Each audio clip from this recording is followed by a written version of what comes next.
Hello à tous, bienvenue sur ma chaîne, c'est Anaëlle pour ceux qui ne me connaissent pas. Alors aujourd'hui j'ai décidé de vous faire une vidéo un peu différente de celle que j'ai fait récemment, donc les vlogs que j'ai fait. Donc là je suis un peu plus posée, je me suis même préparée pour vous guys, je me suis fait une face. Donc aujourd'hui on va parler un peu de toutes les choses que j'ai mis en place justement pour pouvoir avoir la vie que j'ai actuellement, enfin pour pouvoir me créer une vie entre parenthèses sur mesure.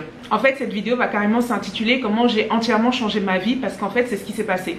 Au-delà du fait qu'aujourd'hui je suis à Bali, au-delà du fait que j'ai réussi à mettre en place une activité en ligne, au-delà du fait de tout cet aspect là business, il y a aussi tout l'aspect personnel, tout le côté mindset dont j'ai envie de vous parler dans cette vidéo, parce que c'est pas tout de se lancer, ça se fait pas comme ça. J'aimerais vous dire que c'est facile, j'aimerais vous dire que c'est à la portée de tout le monde, mais ce ne serait pas la vérité et ce serait vraiment omettre des choses des informations qui à l'inverse sont peut-être réalistes, sont peut-être plus vraies, mais peuvent réellement vous aider. Donc alors, pour cette intro, c'est hyper sérieux là, mais on y va. Alors voilà pour l'intro. Donc sans plus tarder, je vais commencer un peu par vous raconter un peu mon expérience professionnelle et mon expérience de vie jusqu'à présent. Si vous voulez, moi j'ai commencé à travailler très tôt, j'ai commencé à travailler à l'âge de 18 ans, parce qu'à l'âge de 17 ans et demi j'ai arrêté l'école, parce que voilà, je ne m'y retrouvais pas, voilà, j'étouffais un peu, j'avais pas l'impression d'évoluer plus que ça, j'avais pas l'impression d'apprendre des choses, enfin ça m'intéressait pas tout simplement, je vais même pas essayer de meubler quoi. Ça m'intéressait pas. Aussi par rapport à ma situation personnelle, familiale, j'avais besoin de travailler, j'avais besoin d'avoir mon indépendance assez rapidement. Du coup j'ai commencé à travailler. Donc le métier que tu fais quand tu n'as aucun diplôme et quand tu n'as de l'expérience nulle part, la restauration, voilà. Donc j'ai atterri là-dedans et je vous l'ai déjà expliqué dans une autre vidéo où je parlais du fait d'être introverti dans un monde extraverti, comment ça a été très difficile pour moi de faire de la restauration. Voilà, c'est quand même un métier où tu es souvent en interaction avec d'autres humains. Et avec ma personnalité, ça a été très difficile au début. Heureusement, j'ai su m'adapter, j'ai su trouver mes repères, j'ai su grandir de cette expérience-là. Donc ça m'a apporté beaucoup de bonnes choses. Mais voilà, donc j'ai fait ça pendant 10 ans. Et il faut savoir que le piège avec ce genre de métier un peu qui te rapporte suffisamment d'argent mais pas trop et qui sont autant énergivores, c'est qu'à côté, à moins d'être voilà, une Wonder Woman, c'est très difficile de continuer à avoir des hobbies et des passions parce que tu travailles tout le temps. Moi je travaillais énormément, je faisais peut-être 39-40 heures par semaine, matin ou soir. Et à côté de ça, j'avais une hygiène de vie qui était qui était catastrophique, disons les mots. Donc je buvais pas mal, je sortais pas mal. Et voilà, je vais même pas dire que je vivais parce que c'est pas ça la vie, tu vois. Donc voilà, j'étais dans ce genre de dérive là, en fait, de ce genre de comportement. Pas très sain. À un moment donné de ma vie, en fait il faut savoir que moi dans ma démarche je me suis toujours dit qu'à 30 ans il faut plus que je sois dans la restauration parce que c'est un cap, il faut vraiment que je mette en place quelque chose qui me plaît, parce qu'à un moment donné je commençais vraiment à dépérir en fait, vraiment j'accumulais des micro-dépressions, j'accumulais le mal-être, un mal-être en fait tout simplement, j'accumulais beaucoup de tristesse et j'étais pas heureuse, j'étais complètement malheureuse en fait. Et plus le temps avançait, plus je réalisais cela et plus je restais. Parce que le tout c'est quand tu ne le sais pas et que tu le fais, ça va. Mais quand tu commences à réaliser que cette chose est en train de te bouffer, rester c'est vraiment... je suis désolée pour le bruit de fond, il pleut. Ici c'est voilà, c'est pluie tropicale. Bref, donc voilà, quand tu réalises vraiment que ce que tu fais ne te convient plus et que tu restes encore là, je crois que c'est le pire en fait. Parce que là c'est vraiment un mouroir. À chaque fois que tu vas, tu traînes des pieds, t'as pas envie d'être là. Et pour tenir le coup, qu'est-ce que tu fais quand tu as une petite tendance à picoler? Tu bois pour que ça passe vite, pour que ce soit un peu plus fun peut-être, j'imagine. Bref, il n'y a pas d'excuses. Tout ça pour dire que à un moment donné, voilà, c'était plus vivable pour moi. Il fallait que je sorte un peu de tout ça, il fallait que je coupe le cordon. Ce qui s'est passé en fait il y a 3 ans en fait, quand j'ai vraiment décidé, avant de prendre les grandes décisions qui me mènent là où je suis aujourd'hui, c'est que j'ai décidé de voyager un peu. Voilà, j'ai essayé de faire un break, de partir environ 1 an comme ça, un peu en vadrouille. Les étoiles se sont super bien alignées parce que j'ai eu une opportunité de voyager avec un de mes youtubeurs préférés. Donc je suis allée au Japon avec un groupe de personnes, c'était génial, ça s'est super bien passé. Du coup ils m'ont proposé d'aller avec eux à Bali juste après. J'avais économisé de l'argent, j'avais fait des bras et des pieds et des mains et tout ce que tu veux pour pouvoir mettre de côté. J'avais même pris un prêt Voilà, je me suis endettée pour partir. Voilà, j'étais à ce point-là dans ma vie, j'avais vraiment besoin. Je suis partie et je suis restée comme ça quelques semaines pour le Japon. Et après, comme vous connaissez toute l'histoire, je suis restée environ 7-8 mois à Bali. À ce moment-là, j'ai eu un déclic. Je me suis dit, en fait, j'ai découvert une autre façon de vivre. Voilà, j'ai vraiment découvert une autre façon de voir les choses, d'appréhender sa vie, le monde. Et je me suis rendu compte qu'en fait, je m'étais vraiment enfermée ces 10 années-là dans un cocon de confort où j'étais malheureuse, mais où j'avais de l'argent, clairement. J'avais des revenus tous les mois qui sont quand même plutôt corrects dans la restauration, surtout quand tu as autant d'expérience que moi. Donc je pouvais avoir des super bons postes en fait. Je pouvais même évoluer, devenir manager et tout ça, mais je ne me voyais pas rester là-dedans. Donc moi, c'était pas un métier qui m'épanouissait. Voilà. Et en fait, justement, avec ces voyages-là, waouh, il pleut de dingue. J'espère qu'on va entendre. Alors, avec ces voyages-là, comme je vous disais, déjà, la vie à Bali, il faut savoir qu'ici, il y a quand même beaucoup de digital nomades, la vie n'est pas chère, et tu as un grand pouvoir d'achat, et tu as une grande flexibilité en fait. Il fait beau, il fait chaud, tu peux facilement te déplacer, tu peux facilement rencontrer des personnes, networker, tu peux assez facilement mener une vie en fait entre travail, hygiène de vie et t'amuser en fait tout simplement. Donc, pour moi, c'est la définition de vivre. Vivre, c'est pas travailler en fait, c'est... J'ai aucun souci contre le travail, mais à un moment donné, l'esclavage, voilà quoi. Donc, j'ai découvert cette nouvelle hygiène de vie et je me suis dit, mais c'est ça qu'il me faut, c'est ça que je veux. Et ça a été un déclic. Je vous explique pourquoi. Parce que j'ai jamais eu de goal. Voilà, j'ai eu des envies comme ça. Voilà, j'avais suffisamment d'argent. Dès que je voulais m'acheter un truc, je me l'achetais. Dès que je voulais faire, peu importe en fait, je me l'offrais, tu vois. Mais je vais pas dire que c'était des goals. Pour moi, un goal, c'est vraiment atteindre un objectif de dingue, un gros objectif. C'est la tempête. Anyway, durant toute ma vie, j'ai vraiment jamais eu de goal. Donc là, mon premier goal ever, c'était de vivre cette vie-là. Moi, je voulais pouvoir travailler avec une flexibilité, je voulais avoir la liberté géographique, pouvoir voyager quand je veux parce que je kiffe ça. Voilà, j'ai horreur de l'avion, mais j'adore voyager et je suis prête à surmonter toutes mes peurs pour cela. Et de pouvoir avoir cette liberté financière, tu vois, de peu importe. Moi, mon problème, c'était même pas de toucher beaucoup d'argent, mais c'était juste d'avoir suffisamment pour me permettre d'avoir le rythme de vie auquel j'aspirais. Je suis revenue de ces voyages-là, donc 1 an plus tard, à Paris. Donc j'ai dû reprendre cette routine de boulot dans la restauration, j'ai dû reprendre ma vie en fait, là où je l'avais laissée, parce que mine de rien je suis partie, mais en fait j'ai juste laissé ma vie telle quelle et je suis allée faire une pause. Donc là en fait, ma démarche était de changer les choses. Voilà, c'est le but de cette vidéo, c'est vraiment comment j'ai changé les choses. Et avant même de prévoir quoi que ce soit, avant même de prévoir un plan d'action concret, je me suis dit que déjà dans ma propre vie personnelle, dans mes habitudes, il fallait que quelque chose change. Et cette chose, c'était de prendre plus soin de moi, de prendre plus soin de ma santé, d'être plus cohérente avec ce à quoi j'aspirais. Parce que c'est vrai que j'ai toujours été, j'ai toujours un peu fait attention, mais moi je suis dans les extrêmes. Soit je suis hyper attentionnée, soit je suis hyper carrée, soit c'est la débandale. Voilà, c'est la foire. Donc j'ai décidé de faire un peu plus attention, de réduire complètement ma consommation d'alcool, de moins sortir aussi parce que qu'est-ce que ça t'apporte de sortir tout le temps? Please tell me. De me concentrer sur les choses que je voulais en fait et sur la construction de ma future vie, entre parenthèses. Donc j'ai commencé à revoir mon hygiène de vie. Je vous ai déjà fait quelques vidéos un peu là-dessus, donc mon alimentation et reprendre le sport. Le sport, c'était pas vraiment dans un objectif esthétique ou physique. J'avoue que j'ai surtout repris pour me donner un mindset de combattante, parce que ce mindset-là, je ne l'avais pas. J'étais complètement endormie. Moi, je dormais les yeux ouverts en fait. Des fois, j'allais dans le restaurant, j'étais là sans être là. J'avais le regard vide, vitreux. Donc pour vous dire, voilà, j'ai dû reprendre un peu cette combativité, et ça avec le sport ça a été extrêmement efficace parce que j'ai vraiment appris à me reconnecter à moi-même avec ma force, avec ma volonté, avec ma détermination, et ça passait vraiment par le fait de se lever tous les matins et mettre en place des actions pour que je puisse voilà, être active physiquement. Donc ça a commencé avec ça. Ensuite forcément l'alimentation a suivi, parce que à quoi faire tout ce sport, à quoi bon faire tout ce sport si à côté tu continues à manger de la junk food, si tu continues à manger du n'importe quoi. Donc j'ai commencé à mettre en place vraiment une routine un peu plus saine, tout en me faisant plaisir. Voilà, je vous ai déjà dit, hein, j'aime manger, donc j'étais pas dans des restrictions ou dans des choses vraiment extrêmes. J'ai vraiment essayé d'adapter et de faire en sorte que ça me plaise, parce que je savais que c'est comme ça que ça allait durer sur le long terme. Donc ça c'était vraiment la première étape. Et pour moi c'est la plus importante. Avant même de se lancer dans quelques projets, que ce soit, déjà vois ta vie. Les choses que tu peux contrôler, c'est toi, c'est ton corps et tes habitudes. Donc si ça déjà tu ne peux pas le contrôler, comment espères-tu contrôler autre chose en fait? Comment espères-tu aller à un objectif? Tu vois ce que je veux dire? C'est beaucoup plus dur de faire les choses dans le monde extérieur en fait, de mettre en place.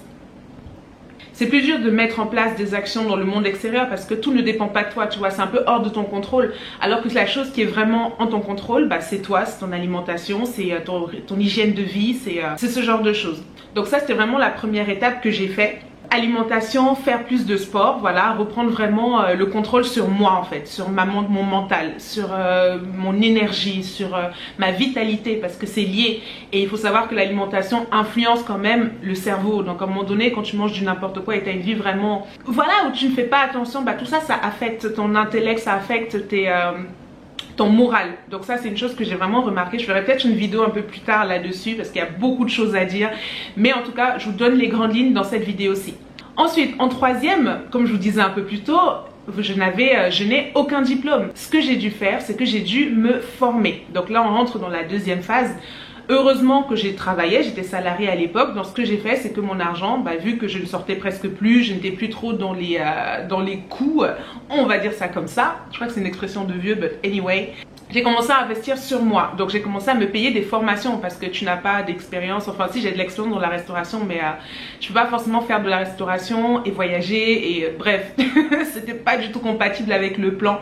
Donc là il fallait que je me forme par rapport à la direction que je voulais donner à ma vie. Donc ici on parle vraiment de digital en fait, clairement on va dire les choses. Donc j'ai dû me former au métier du digital, donc je me suis formée au marketing digital, je me suis formée à la rédaction SEO, je me suis formée au closing. Donc qu'est-ce que c'est le closing? Le closing c'est de la vente de formation par téléphone. Je me suis formée aussi au community management, voilà on va y arriver. Donc j'ai vraiment accumulé plein d'expériences et là je vous parle de formations où j'ai investi de l'argent et également des formations où je me suis formée toute seule. Donc voilà à un moment donné quand t'as pas les sous, je peux très bien aller sur YouTube, il y a que ça, il y a que des tutos, il y a que des choses. Ah oui, j'allais oublier, je me suis formée également à la création de sites WordPress, Wix. Voilà, le site internet, moi j'étais partout, j'étais dans le digital. S'il y a quelque chose que je pouvais faire qui était vraiment dans mes capacités et dans mes compétences et aussi que j'avais envie, voilà, qui m'intriguait, où j'étais curieuse d'en savoir plus, bah j'y suis allée, je me suis formée et voilà. Et ça c'est ce que j'ai fait quand j'étais confinée. Donc voilà, c'est 1 année et demie, je sais plus combien de temps ça a duré, je crois qu'on a eu presque 2 ans de confinement entrecoupés.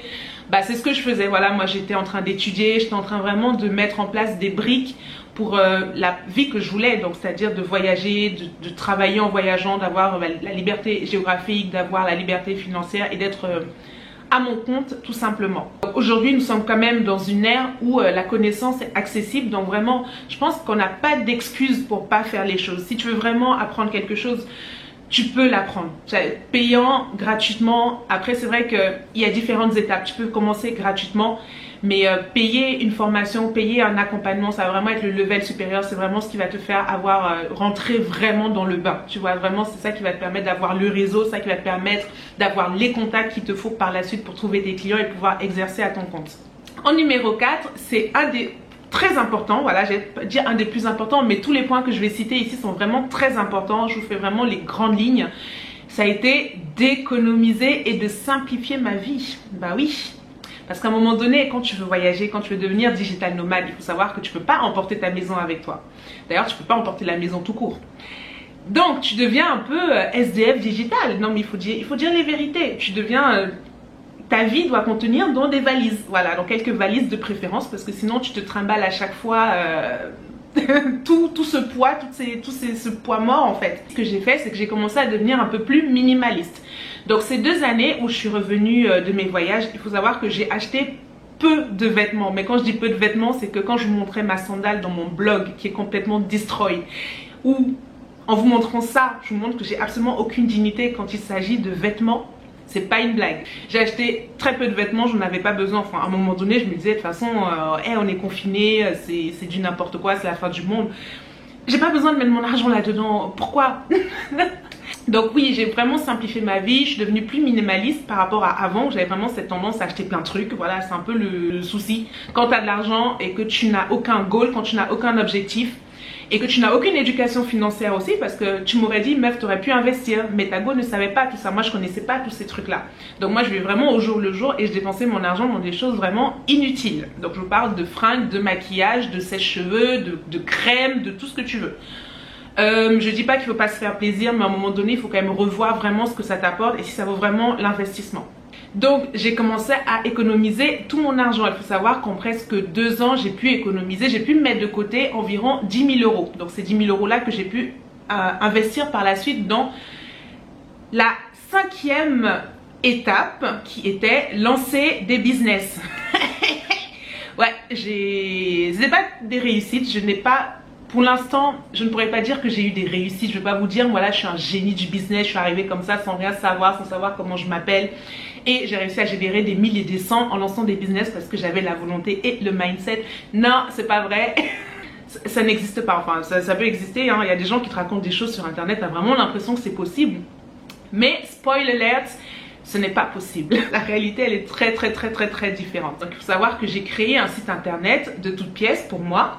J'ai lancé un blog aussi que j'ai voulu monétiser à un moment, mais je pense que j'ai voulu aller trop vite, hein, plus vite que la lumière. J'ai lancé un e-commerce également. J'ai lancé une boutique en ligne avec Shopify et avant même ça, j'avais lancé du dropshipping. J'avais fait du dropshipping, guys. J'avais fait du dropshipping. Franchement, j'assume. J'ai tenu presque 2 mois. J'ai fait 2 ventes et après j'ai arrêté parce qu'à un moment donné, je perdais plus d'argent que je n'en gagnais et aussi au niveau de l'éthique quand même, j'ai commencé à me dire bon meuf, est-ce que c'est vraiment éthique? Mais il faut savoir que pour cette expérience, je suis obligée de me justifier, donc je vais me justifier. J'avais besoin de savoir que j'étais capable de le faire. Donc j'ai lancé un truc et je me suis dit, est-ce qu'il y a moyen quand même de faire quelque chose? Est-ce qu'on peut vraiment gagner ne serait-ce qu'1 dollar avec ça? Et oui, effectivement, je peux gagner de l'argent avec le dropshipping, du moins il y a 3-4 ans. Aujourd'hui, je ne sais pas où ça en est, je pense qu'il vaut mieux lancer sa marque et partir sur ces bases-là. Donc voilà, j'ai lancé ces business, j'ai pu faire quelques ventes à gauche, quelques ventes à droite, pas seulement dans le dropshipping, là je vous parle aussi de mon propre business où j'avais mon propre produit physique, lequel j'ai vraiment investi dans du stock. J'ai vraiment fait les choses bien en plus. C'est la période aussi où j'ai lancé, où je me suis mis en auto-entrepreneur parce que j'avais besoin, voilà, de tester mes idées, de faire, voilà, de la prestation de services. Je me suis même mise en freelance sur des sites de freelancing et j'ai proposé des services sans expérience, guys. Mais tout ça pour dire que j'ai tenté plein de choses, j'ai pris des risques, j'ai perdu de l'argent, les 10 000 euros, je les ai pas forcément rentabilisés là en fait. J'ai accumulé beaucoup d'expérience, j'ai accumulé, ces échecs-là m'ont permis de grandir. Je me sentais pas mal face à ces échecs parce que je savais que c'était nécessaire pour la suite. Parce que si tu n'as pas d'échec, ça veut dire que tu n'évolues pas. Voilà, tout simplement, je vous dis les choses. Si tu n'échoues pas, tu n'es pas en train d'avancer. Voilà, ça veut dire que tu ne fais rien. Et c'est aussi une période où j'étais vraiment hors de ma zone de confort. Parce qu'il faut savoir que jusqu'à présent, moi j'ai toujours eu une vie plus ou moins carrée, plus ou moins rangée. Je suis quelqu'un de très organisé. Donc pour moi, faire des choses comme ça, sans savoir si je vais avoir des rewards, si je vais avoir un salaire, si je vais avoir un retour sur investissement, c'est très difficile. Ça ne va pas avec ma personnalité. Voilà, j'ai une personnalité, ça là, c'est comme si tu me lançais dans les airs sans gilet de sauvetage. Et c'est clairement comme ça que je me suis sentie. J'ai eu des mental breakdowns. À un moment donné, j'étais en pleurs, j'en pouvais plus. Parce que psychologiquement, je me disais, mais qu'est-ce que je fous là? Vite, le salariat, vite, le confort. Je veux un salaire tous les mois. Et à côté de ça, quand t'as toute ta famille, quand t'as tes amis qui s'inquiètent un peu, tu sais, qui se disent, mais qu'est-ce qu'elle fait? Elle a l'air un peu paumée. C'est quoi ton projet? Où est-ce que tu vas? Et toi-même, tu sais pas. Tu sais, tu as envie de leur dire, bah écoutez, les gens, moi, je suis en train de tenter des choses. Mon métier c'est que je tente des trucs. Du coup voilà, ça c'était vraiment cette période qui continue encore jusqu'aujourd'hui. Je peux pas vous dire que je suis complètement successful, que je fais des 1000 et des 100. Non, je suis toujours un peu dans ce struggling là, mais au moins les choses avancent. Voilà, j'ai appris énormément, je continue d'évoluer, je continue d'apprendre, je continue d'accueillir l'échec avec les bras ouverts. Franchement, mais au moins je tente des choses, au moins je me mets dans une situation d'inconfort et au moins, I mean guys, je suis à Bali. Mine de rien, en bricolant, j'ai réussi à atteindre un objectif. Bon, je vous dis pas, peut-être que je vais rentrer demain avec mes valises, comme on dit, la queue entre les jambes. Je sais pas si c'est une expression adaptée pour les femmes, mais vous avez capté. Mais en tout cas, je suis là à cet instant T et je peux vous dire que j'enjoy. Donc, j'ai bossé pour ça. Je vous dis, j'ai passé des temps difficiles, mais quand même, j'ai réussi à le faire. Donc, c'est une fierté. Je sais aussi me poser et apprécier. Et me dire qu'en fait ça n'aura pas servi complètement à rien, j'ai pas fait tout ça en vain et quand même les efforts qu'on fait et quand tu as vraiment une vision et que tu te tiens, guys, ça fait 3 ans, voilà, je suis arrivée il y a même pas 2 semaines, ça fait 3 ans que j'avais envie d'être là et que j'ai tout fait pour être là. Je sais pas si vous réalisez. En 6e, ça nous emmène à ce point importants, bon ils sont tous importants, mais vraiment note-le, fais-toi une feuille, note ces points parce que c'est pas un secret, c'est pas quelque chose de compliqué, c'est des actions claires à mettre en place si tu veux vraiment avoir la vie que tu veux. Et je parle vraiment pour les personnes qui souhaitent, voilà, un peu comme moi, avoir cette vie un peu de liberté. Je vous parle pas forcément de voyager, mais même n'importe quel projet, il y a toujours des étapes à mettre en place, il y a un plan à suivre. C'est pas un moment je vais me lever, ça va me tomber dessus, c'est pas la chance.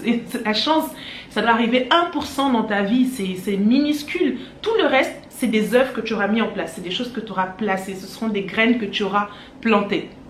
Donc le 6e point est enfin prendre son mal en patience et la résilience. Je vous dis, ça fait 3 ans que j'attends. Je n'ai rêvé de ce moment. Des fois je réalise même pas où je suis et je me dis mais comment c'est possible? Ce que j'ai oublié de vous dire, c'est que j'ai arrêté la restauration il y a environ 6 mois. Donc je suis vraiment partie sans filet. Et j'avais un client à cette époque-là, donc j'avais quand même des revenus. Donc ça fait 5 mois quand même que je vis sur mes revenus, sur mon activité en ligne. J'avoue que je suis allée très vite en besogne, mais au moins ça fait 5 mois que je suis autonome, que j'arrive à me générer des revenus plus ou moins confortables avec mon activité. Donc tu vois, même ça c'est pas rien, même ça te donne de la confiance. Bien sûr il faudra que ça continue et je vais tout faire pour, parce que c'est ce que je fais jusqu'à maintenant et je pars vraiment de loin. À la base je savais pas faire toutes les choses que je fais maintenant. Être patient, parce que 3 ans c'est long. En 3 ans, j'étais tentée d'abandonner. En 3 ans, j'étais tentée de me reprendre un travail dans le salariat et je savais très bien que ça allait me bouffer tout mon temps, que j'aurais pas le temps de développer mes compétences à côté et d'allouer à de la formation, à de la pratique, à être sur le terrain, parce que c'est sur le terrain que tu apprends le plus vite. La résilience, pourquoi? Parce qu'il y a des moments où j'ai voulu abandonner, ça n'avançait pas, je trouvais pas ce que je voulais, j'avais l'impression que mon rêve était beaucoup trop loin, j'avais l'impression que j'en demandais trop à l'univers, genre la meuf elle veut tout en fait, elle veut la plage, le soleil, le travail, l'argent, la liberté, qu'est-ce qu'il y a, plus la santé, plus le mindset, enfin voilà, à un moment donné je me disais mais peut-être que j'en demande trop. Peut-être que c'est pas pour moi, peut-être que je suis pas faite pour ça, peut-être parce que je suis une introvertie, bah je suis faite pour rester dans ma chambre et fermer tout et fixer le mur, je sais pas. J'ai dû accepter des fois que les choses allaient lentement.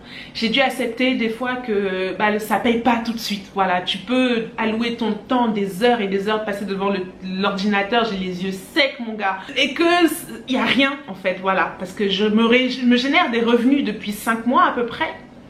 Mais pendant 3 ans, je ne me générais pas de revenus. J'ai fait quelques ventes, certes, mais je vous parle de ventes à 500 euros. Oula, 500 euros, je crois pas, non. À voilà, 10, 15 euros. J'ai fait des petites prestations de service à même pas 9 euros. La première vente que j'ai faite, c'était avec la famille. J'ai dû faire une vente pour mon produit à moi à plus de 300 euros. Mais voilà quoi, tu vois, c'était... lequel j'ai payé des taxes. Donc ça me revient à 200 euros, genre. Mais... j'ai dû avoir de la résilience, voilà. C'est pas parce que tu t'es décidé, tu t'es levé, ça y est, c'est parti, tac, tac, tac, bim, bam, boum, je fais des pompes, je suis dans le business, que tu génères de l'argent, ça demande du temps. Et cette résilience-là, vraiment, qui est là pour où tu dois des fois te calmer, te poser et te dire, ok, aujourd'hui, il se passe rien, aujourd'hui, j'ai rien. Mais demain, peut-être qu'il va se passer quelque chose. Et ça, tu le fais pendant 3, 4, 5 ans, 10 ans, peu importe où tu es, où tu vas et le temps que ça va te prendre. Et aussi que tu n'abandonnes pas, parce qu'à plusieurs reprises, tu peux être tenté de te dire, bah écoute, pourquoi j'ai choisi un chemin aussi difficile alors que là, en vrai, en plus moi, dans ma situation, avec mon CV, je vais n'importe où, je vais dans 1 ou 2 restaurants. Franchement, je vous le dis, j'exagère rien du tout. En une journée, je trouve du travail. J'aurais pu à plusieurs reprises abandonner en fait et vraiment arrêter tout ce que je fais et retourner dans ce confort-là. Mais...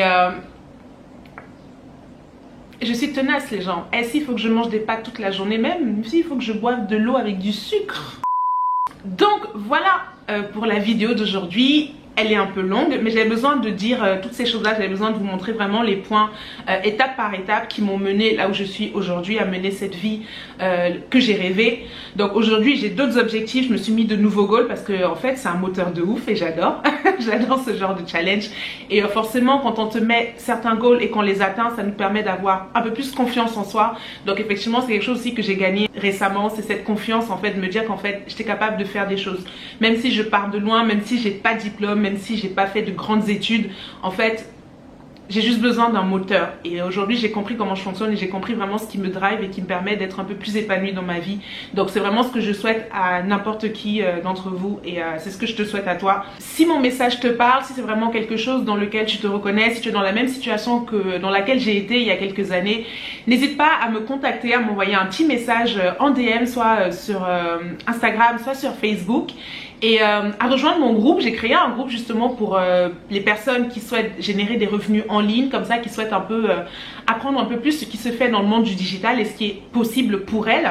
Donc ce groupe s'appelle Ta Meilleure Vie. En fait, Ta Meilleure Vie, c'est le nom de mon blog dans lequel justement je partageais un peu les tips, les bons plans, la vie de digital nomade, en fait de bébé digital nomade même on va dire. Donc n'hésite pas à rejoindre mon groupe, c'est gratuit et vraiment dessus je partage plein d'opportunités, je partage plein de conseils, je vous permets un peu de voir ce qui est possible de faire parce que des fois on a l'impression que c'est très difficile, on a l'impression que c'est hors de portée, mais je peux vous dire une chose qui est vraie, c'est que c'est vraiment à la portée de tous en fait. Après, comme je vous le disais aussi un peu plus tôt, il faut vraiment en vouloir, il faut vraiment avoir un moteur en fait, il faut vraiment avoir un goal, un why très puissant. Pourquoi tu veux faire ça? C'est pas juste est-ce que tu veux vivre ta meilleure vie, est-ce que tu veux faire gagner plein d'argent, est-ce que tu veux juste voyager pour voyager, en fait c'est vraiment trouver le pourquoi. Donc moi mon pourquoi c'est un désir de liberté qui est très fort en fait. Après ça c'est vraiment comment je suis. Il faut que tu trouves ton pourquoi également. Et je suis là pour te guider par rapport à ça. Donc n'hésite pas à m'envoyer un petit message si tu veux en savoir un peu plus, si tu veux vraiment qu'on échange autour de ta situation, autour de ce que tu veux, pour que je te renseigne un maximum sur le monde du digital. Alors avec ma connaissance basée sur mes expériences pour t'éviter justement de faire les mêmes expériences, parce que bon moi j'ai mis 3 ans mais ça aurait pu être beaucoup plus rapide si j'avais été accompagnée. Donc c'est quelque chose que moi je peux t'aider à faire aujourd'hui. Donc t'inquiète pas, on peut faire une consultation, ce sera gratuit et moi je pourrais te donner vraiment tous les insights sur la vie, vraiment comme ça dans le monde du digital, ce qui est possible de faire. Une seule vérité, c'est que ce n'est pas facile, c'est accessible mais ce n'est pas facile, donc c'est pour ça que c'est important de savoir pourquoi tu veux le faire et alors à partir de là on peut vraiment faire beaucoup de choses ensemble et je suis là pour t'aider à atteindre cet objectif là. Il me semble que j'ai fait le tour. Alors si cette vidéo t'a plu, si tu as aimé mon contenu, n'hésite pas à t'abonner, ça fait toujours plaisir, à mettre un petit pouce j'aime pour référencer ma vidéo au max, voilà. Et n'hésite pas à me faire un commentaire, peu importe, tu me dis un peu où est-ce que tu en es dans ta vie, ce que tu veux. Si tu as des conseils supplémentaires à apporter aux personnes qui regardent la vidéo et qui lisent les commentaires, moi je fais partie des gens qui lisent beaucoup les commentaires des gens. Donc n'hésite pas à échanger, voilà, on est encore... j'ai une petite communauté mais je suis hyper active sur les réseaux, tu l'auras bien compris, donc c'est maintenant en fait qu'il faut en profiter, donc n'hésite pas et voilà, je te dis à très vite pour une nouvelle vidéo, ciao.